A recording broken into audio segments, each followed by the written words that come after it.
Hi my dear students, இந்த கிளாஸில் நம்ம பார்க்க போகிற டாபிக் என்ன வீட்ஸ்டோன் பிரிட்ஜ். சரி, அந்த வீட்ஸ்டோன் பிரிட்ஜில் என்ன பண்ண போகிறோம்? லாஸ்ட்டாக நம்ம பார்த்தது கிர்ச்சாஃப் லா, அந்த ப்ராப்ளம் சால்வ் பண்ணி காமிச்சு அதோட கண்டினியூஷனாக இந்த கொஸ்டின் எடுத்துக்கலாம். Wheatstone bridge.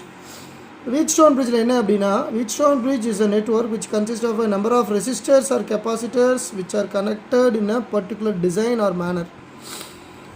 நிறைய ரெசிஸ்டாரோ அல்லது கெப்பாசிட்டரோ ஒரு பர்டிகுலர் டிசைனில், ஒரு பர்டிகுலர் மேனரில், ஒரு பர்டிகுலர் பேட்டர்னில் நம்ம கனெக்ட் பண்ணுறோம் இல்லையா, அதுக்கு பேர் தான் பிரிட்ஜ் நெட்வொர்க் அப்படின்னு சொல்கிறோம். வேறு ஒன்றும் கிடையாது.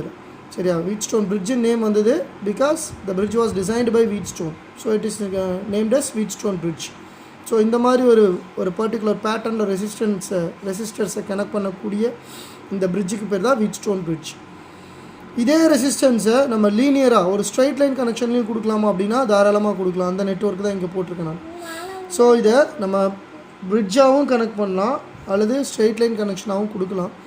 சரியா? ஸோ இதில் என்ன பாருங்கள், there are two junction points A and B. So இந்த ரெண்டு ஜங்ஷன் பாயிண்ட்லேருந்தும் கரண்ட்டு பாஸ் ஆகிறதுக்கான வே என்ன இருக்கலாம்? A to B, how the current flows. there are two ways. ஏலேருந்து C வழியாக போய் Bயில் கரண்ட் பாஸ் ஆகலாம், அல்லது ADB இது வழியாக கரண்ட் பாஸ் ஆகலாம். So there are the two ways. ஒன்று இப்படி கரண்ட் போகலாம் அல்லது இப்படி போகலாம். ஸோ ரெண்டு வேஸ் தான் இருக்குது, இதை மைண்டில் வச்சுக்கோங்க. சரி, ரைட். இப்போ இந்த சர்க்கியூட்டை நம்ம சிம்பிளிஃபைட் சர்க்கியூட்டாக இங்கே ட்ரா பண்ணியிருக்கோம் இல்லையா, ஒரு பிரிட்ஜ் ஃபார்மில் இல்லாமல். ஸோ இது எப்படி இருக்குன்றதை பார்க்கலாம். In between the points A and C the resistance R1 is connected. Check பண்ணிக்கலாமா? இங்கே பாருங்கள், அந்த பாயிண்ட் A இங்கே இருக்குது, பாயிண்ட் C இருக்குது, அது ரெண்டுக்கு நடுவில் R1 ரெசிஸ்டன்ஸ் இருக்குது. C to B R2, சிலேருந்து பிக்குள்ளே R2, A to D R3, ஏலேருந்து டிக்குள்ளே R3, D to B R4, டிலேருந்து B, இந்த பாயிண்ட் தான் B, இந்த D to B இந்த பாயிண்ட்டுக்குள்ளே R4. C to D a galvanometer is connected whose resistance is said to be R5. R5 galvanometer resistance. அந்த galvanometer resistance எங்கே? சிலேருந்து டிக்குள்ளே connect பண்ணியிருக்கோம் பாருங்கள், point C D, இது ரெண்டுக்கு நடுவில் R5. This is a galvanometer resistance. All these connections are made as shown in the figure. இதில் bridge formatல connect பண்ணியிருக்கோம், இதில் நார்மல் ஃபார்மேட்டில் கனெக்ட் பண்ணியிருக்கோம், அவ்வளோதான் வித்தியாசம். The point A and B are connected to a cell. பாருங்கள், the point A and B are connected to a cell of voltage V. இவ்வளோதான். So these two are same circuit, but இதில் ஒரு bridge நெட்வொர்க்கில் காமிச்சிருக்காங்க, அவ்வளோதான், வேறு ஒன்றும் கிடையாது. ஸோ இதில் எப்படி கரண்ட் ஃப்ளோ ஆகுது அப்படின்றத நம்ம பார்க்க போகிறோம். இதுதான் for example, this is point A, this is point B. So point ஏலேருந்து பாயிண்ட் பிக்கு கரண்ட்டு எப்படி போகலாம்? C வழியாக போகலாம். இது one of the way. Another one, point ஏலேருந்து பாயிண்ட் பிக்கு கரண்ட் எப்படி போகலாம்? D வழியாக போகலாம். So this is another path. ரெண்டு பாத் இருக்குது. ரைட். இப்போ நம்ம என்ன செய்ய போகிறோம் அப்படின்னா, இந்த வீட்ஸ்டோன் பிரிட்ஜை படிக்கிறதுக்கு முன்னாடி இதை ரெண்டு விதத்தில் நம்ம படிக்க முடியும். ஒன்று balancing condition for Wheatstone bridge, another one is unbalanced Wheatstone bridge. Balanced Wheatstone bridge என்ன அப்படின்னு நான் இப்போ சொல்லித்தர போகிறேன். Balanced Wheatstone bridge அப்படின்னா என்ன அப்படின்னா, இந்த சிக்கும் டிக்கும் நடுவில் ஒரு bridge ஃபார்ம் பண்ணுறோம். the point in between the point C and D we form a bridge. So இந்த பிரிட்ஜை நம்ம இப்படி ஃபார்ம் பண்ணிட்டோம் அப்படின்னா இது பேலன்ஸ்டுன்னு சொல்லுவாங்க. Because the potential at C and D are equal, no current flows from C to D or D to C. இதுலேருந்து இது வரை கரண்ட் ஃப்ளோ இருக்காது. கரண்ட் ஒன்று ஏலேருந்து C வழியாக பிக்கு போகலாம், அல்லது அதே சமயத்தில் ஏலேருந்து D வழியாக பிக்கு போகலாம். These are the two parts where the current flows. But சிலேருந்து டிக்கு கரண்ட்டு போகாது. ஏன் சார் போகாது அப்படின்னா, பிரிட்ஜ் பேலன்ஸ் ஆகிடுச்சு. So now the current IG, the galvanometer current will be equal to 0. So this is condition for bridge balancing. ஓகேவா? இது வந்து பேலன்ஸ்டு வீட்ஸ்டோன் பிரிட்ஜ். அது கண்டிஷன் நான் தனியாக சொல்லித்தரேன். அடுத்தது அன்பேலன்ஸ்டு வீட்ஸ்டோன் பிரிட்ஜ்னால் எப்படி சார் இருக்கும்? நாட் பேலன்ஸ்ட் ஆர் அன்பேலன்ஸ்ட் அப்படின்னும் பொழுது same points A, C, B current flow ஆகிட்டுருக்கு. This is the point D, but this bridge is not balanced. இந்த இடத்துல பாருங்கள், பிரிட்ஜ் எப்படி ட்ரா பண்ணியிருக்கோம்? பிரிட்ஜ் வந்து அன்ஈக்குவலாக இருக்குது. இந்த பாயிண்ட்லேருந்து இந்த பாயிண்ட்டுக்கு வந்து பிரிட்ஜ் அன்ஈக்குவலாக இருக்குது. இப்படி அன்ஈக்குவலாக இருந்துச்சு அப்படின்னா நம்மளால் பேலன்ஸ் பண்ண முடியாது. This is unbalanced Wheatstone network. இதை இன்னும் கொஞ்சம் தெளிவாக சொல்லணும் அப்படின்னா ஒரு ரெண்டு ஸ்லைடு எடுத்துக்கலாம். ஃபார் எக்ஸாம்பிள் இது ஒரு slide. This is one of the slide, this is another one slide. ரெண்டு ஸ்லைடு எடுத்துக்கிறோம். சரியா? when an object is placed in the slide, இந்த ஸ்லைட் மேலே ஏதாவது ஒரு ஆப்ஜெக்ட் வச்சிங்கன்னா இது ஸ்லைடுன்னு சொல்லிட்டேன். ஸோ இது வந்து மேலே உயரமாக இருக்குது, இது கொஞ்சம் தாழ்வாக இருக்குது. சரி, அப்போ ஆப்ஜெக்ட் எங்கே வச்சிங்கன்னா the object always goes from higher gravitational energy to lower gravitational potential. high gravitational potential வந்து லோவுக்கு போகுது because this is top and this is bottom. So இங்கேருந்து இங்கே போயிட்டே இருக்குது. சரியா? ஒரு ஸ்லைடு மேலே ஒரு ஆப்ஜெக்ட் வச்சா போயிடும், ஸ்லைட் ஆகுது. ஓகே, அதே போல் இங்கேயும் நடக்கும். ஓகேவா?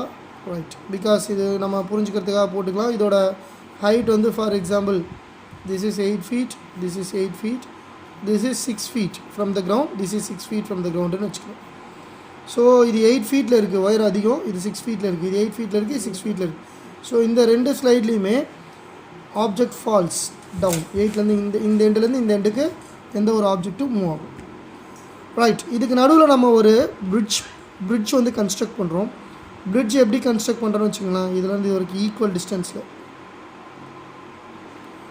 எக்ஸாக்ட்லி ஈக்குவலாக கிரவுண்ட்லேருந்து இந்த பாயிண்ட் எவ்வளோ ஹைட்டோ அதே ஹைட்டு தான் இந்த பாயிண்ட்.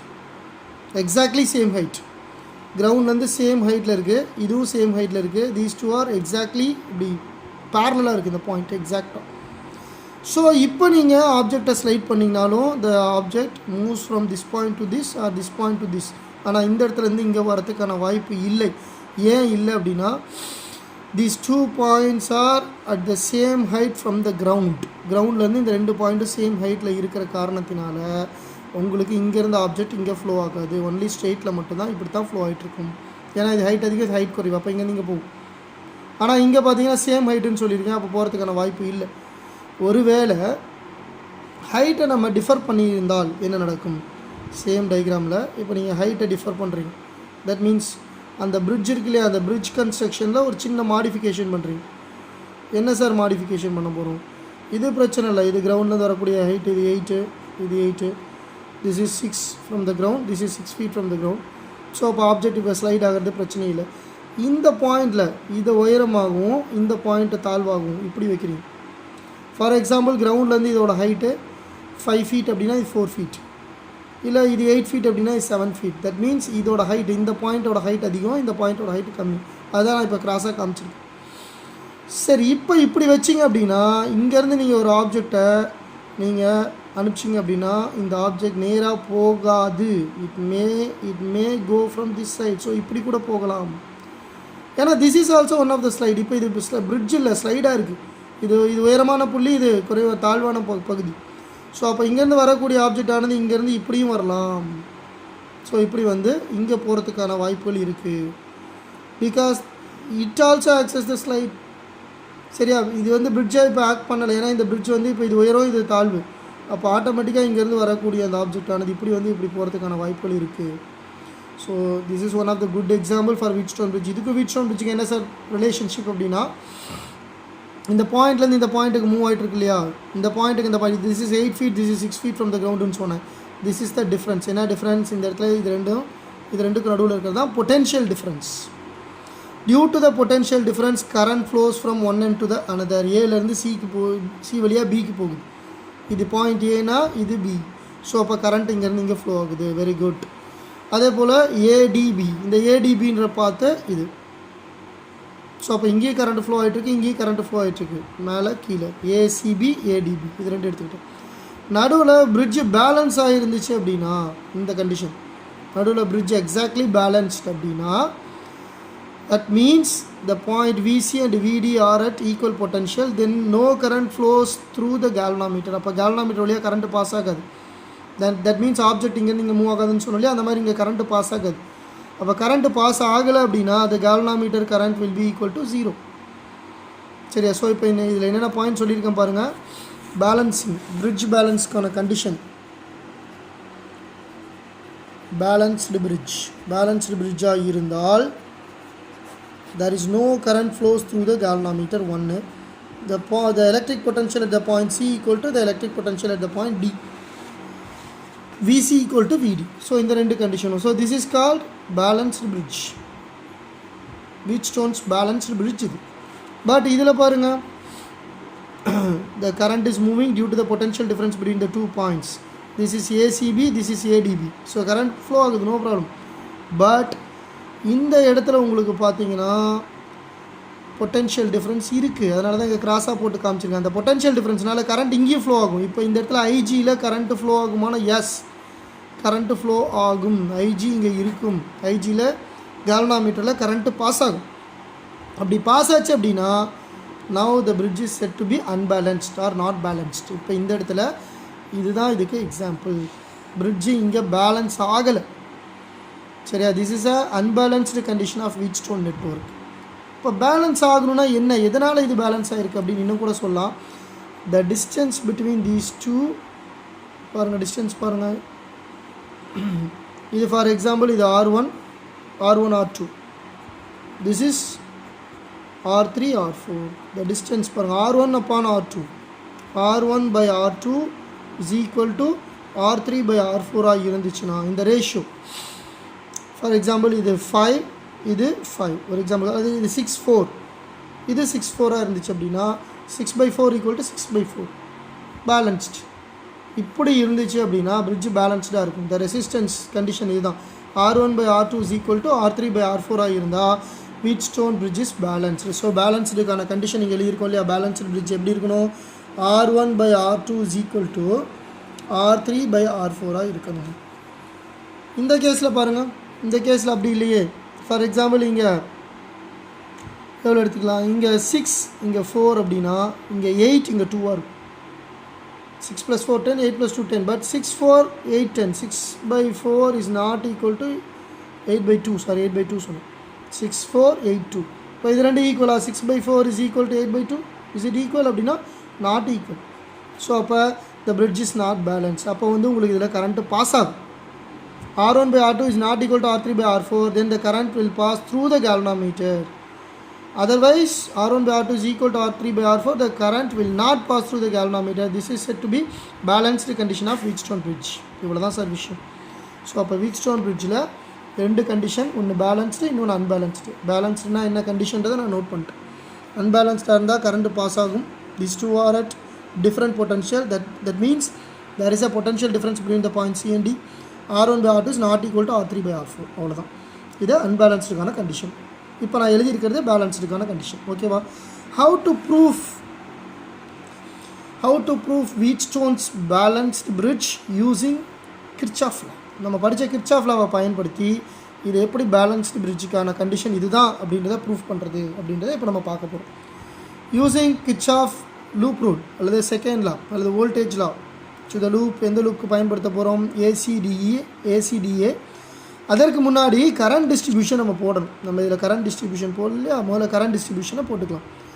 ஸோ கரண்ட் ஃபஸ்ட்டு எங்கேருந்து வருது அப்படின்னா positive potential of the cell or battery. Positive பொட்டன்ஷியல்லேருந்து வருது இல்லையா? அப்போ இங்கேருந்து வரக்கூடிய கரண்ட் என்ன கரண்ட்னு எடுத்துக்கலாம்? This is the current I. சரி, தீஸ் கரண்ட் கெட்ஸ் டிவைடட். என்ன ஆகுது? இங்கே போகக்கூடிய கரண்ட்டை I1 எடுத்துக்கிறோம். சேம் இங்கே போகக்கூடிய கரண்ட்டை I2. ஸோ ஐன்ற கரண்ட்டு தான் இங்கே டிவைட் ஆகுது. ஸோ கிர்ச்சாஃப் ஜங்ஷன் ரூலை நீங்கள் இங்கே யூஸ் பண்ணிங்கன்னா என்ன வரும்? I is equal to I1 plus I2. கரெக்டாக? Because I1 and I1 I2 இது ரெண்டுமே away from the junction, leaving the junction. I is towards the junction. So அப்போ I is equal to I1 plus I2. So இப்போ இந்த இடத்துல I1ன்ற current போகுது. இப்போ நம்ம என்ன கண்டிஷன் பார்க்குறோம்? Balanced bridge. பேலன்ஸ்டு பிரிட்ஜ்னா IG 0, கேல்வனோமீட்டர் கரண்ட் 0. சரி, அப்போ கேல்வனோமீட்டரில் எந்த ஒரு கரண்ட்டும் பாஸ் ஆகலை. அப்போ இங்கே போகிற அதே கரண்ட்டு தான் இங்கேயும் பாஸ் ஆகும். ஸோ அப்போ I1. அதே மாதிரி இங்கே போகிற அதே கரண்ட்டு தான் இங்கே I2. சரியா? Right, this is I2. இப்போ இந்த இடத்துல இது ரெண்டும் டுவர்ட்ஸ் த ஜங்ஷன். அப்போ I1 ப்ளஸ் I2 வரும். At the point B the current is I1 plus I2. I1 plus I2 equal to I. So அப்போ இங்கே பாஸ் ஆகக்கூடிய கரண்ட்டு Iன்னு எழுதிக்கலாம். ஸோ கரண்ட் டிஸ்ட்ரிபியூஷன் எப்படி போட்டிருக்கேன்னு பாருங்கள். I1 I2, I1 plus I2 equal to I. இந்த ஜங்ஷனை வச்சு எழுதியிருக்கோம். செகண்ட், இந்த IG equal to 0. This is IG equal to 0. எப்போ? when the bridge is said to be balanced. நம்ம பேலன்ஸ்டு தானே கண்டுபிடிச்சிட்ருக்கோம். ஸோ பேலன்ஸ்டு கண்டுபிடிக்கிறதுனால IG equal to 0. IG equal to 0ன்றனால இங்கே போகிற அதே கரண்ட் தான் இங்கே பாஸ் ஆகும். இங்கே போகிற அதே கரண்ட் தான் இங்கே பாஸ் ஆகும். I1 plus I2 equal to I. So we put I here. ஓகேவா? ரைட், இது புரிஞ்சிருக்குன்னு நினைக்கிறேன். இப்போ த லூப் ஏசிடிஏ, இந்த லூப் எடுக்கிறோம். எந்த லூப் எடுக்கிறோம்? ஏசிடிஏக்கு கிர்ச்சாஃப் வோல்டேஜ் லாவை அப்ளை பண்ணுங்கள். சரியா? ஸோ அப்போ கிர்ச்சாஃப் வோல்டேஜ் லாவை ஃபஸ்ட் அப்ளை. ஏசியில் என்ன கரண்ட் பாஸ் ஆகுது? நம்ம என்ன கரண்ட்டோட டைரக்ஷன் எடுத்துக்கலாம் அப்படின்னா clock wise.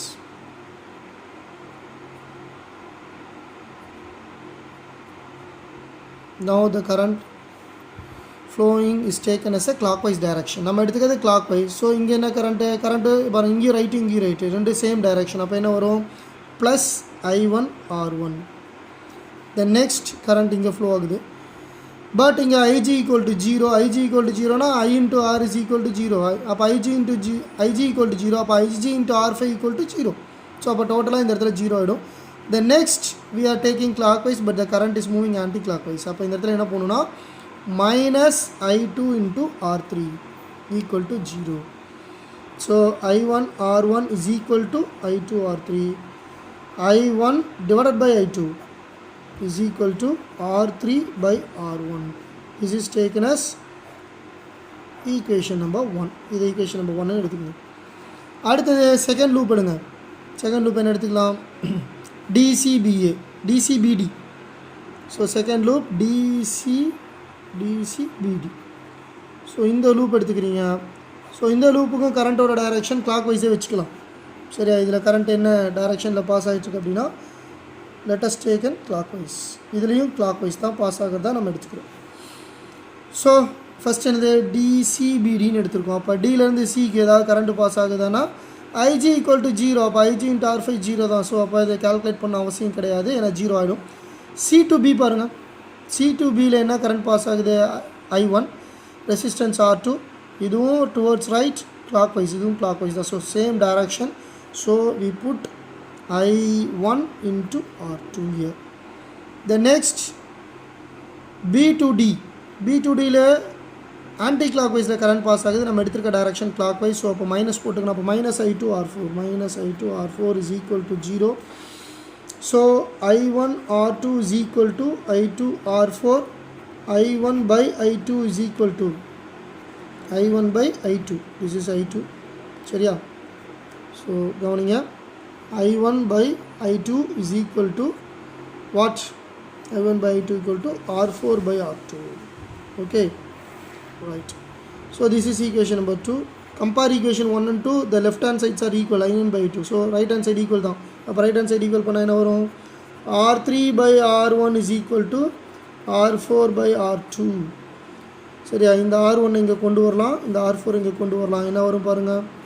R3 by R4 is equal to R1 by R2. இதை தான் நம்ம இங்கே படிச்சிருக்கோம். R3 by R4 equal to R1 by R2. அதே கண்டிஷன் வந்துருச்சா? R3 by R4 is equal to R1 by R2. Now we proved. This is the condition for balancing Wheatstone's bridge. Wheatstone bridge balance ஆகணும் அப்படின்னா R1 by R2 equal to R3 by R4. R1க்கு R2க்கு நடுவில் ரேஷியோவும் R3க்கு R4க்கு நடுவில் ரேஷியோவும் ஈக்குவலாக இருக்கணும். So அப்போ R1 by R2 equal to R3 by R4 இருந்ததுன்னா the Wheatstone bridge is said to be balanced. No current flows through the galvanometer because the point VC, the potential at C equal to potential at D. That is the reason. So இதுதான் Wheatstone bridgeக்கான பேலன்சிங்கான condition இதுதான். So இதை நம்ம Kirchhoff லா use பண்ணி அழகாக 2 loop மட்டும் எடுத்துக்கிட்டு ஈஸியாக நம்ம டெரைவ் பண்ணி ப்ரூஃப் பண்ண முடியும். This is a most important question. இதை நல்லா தெரிஞ்சுக்கணும். இந்த Wheatstone bridge பயன்படுத்தி நியூமரிக்கல்ஸ் எப்படி சால்வ் பண்ணுறதுன்னு இருக்குது. Wheatstone bridgeோட அப்ளிகேஷன் என்ன அப்படின்னா, the application of Wheatstone bridge is used to find the ரெசிஸ்டன்ஸை கண்டுபிடிக்கிறதுக்கு Wheatstone bridge பயன்படுத்தலாம். சரியா? இதில் ப்ராக்டிக்கல் அப்ளிகேஷன் இருக்குது. இதோட இன்னொரு ஃபார்ம் தான் மீட்டர் பிரிட்ஜுன்னு சொல்லுவாங்க. இதோட நெக்ஸ்ட் கொஷின் அது மீட்டர் பிரிட்ஜ், அது ப்ராக்டிக்கல் அப்ளிகேஷன். ஸோ அந்த ப்ராக்டிகல்ஸில் நம்ம என்ன செய்வோம் அப்படின்னா மீட்டர் பிரிட்ஜ் அப்படின்றது one of the form of Wheatstone bridge. அதை பயன்படுத்தி ரெசிஸ்டன்ஸ் கால்குலேட் பண்ணுவோம். அந்த ரெசிஸ்டன்ஸை வச்சு ரெசிஸ்டிவிட்டி கால்குலேட் பண்ணுவோம். சரியா? So the application of Wheatstone bridge is used to find the resistance. So next class இது டிபெண்ட்டாக நம்ம நியூமரிக்கல்ஸ் பார்க்கலாம். ஸோ இதில் உங்களுக்கு நல்லா புரிஞ்சிருக்கும்னு நினைக்கிறேன். Wheatstone bridgeனா என்ன, அதனுடைய ஸ்ட்ரெயிட் கனெக்ஷன்ஸ், Wheatstone bridge ஃபார்மில் இல்லாமல் ஸ்ட்ரெயிட் கனெக்ஷன் இருந்தால் எப்படி, பேலன்சிங் த பிரிட்ஜ், அன்பேலன்சிங் த பிரிட்ஜ்னா அதுக்கான கண்டிஷன்ஸ் எப்படி என்னன்றதை நீங்கள் அண்டர்ஸ்டாண்ட் பண்ணியிருப்பீங்க வித் எக்ஸாம்பிள்ஸ் கிவன். அப்புறம் நம்ம கிர்ச்சாஃப் லா வச்சு இந்த பேலன்ஸ் பிரிட்ஜுக்கான ப்ரூஃப் கொடுத்துருக்கோம். This one of the most important question. நல்லா அண்டர்ஸ்டாண்ட் பண்ணிக்கோங்க. நீங்கள் அண்டர்ஸ்டாண்ட் பண்ணது மட்டும் இல்லாமல் நிறைய பேர்த்துக்கு ஷேர் பண்ணுங்கள். இதை நல்லா யூஸ் பண்ணிக்கோங்க. தேங்க்யூ.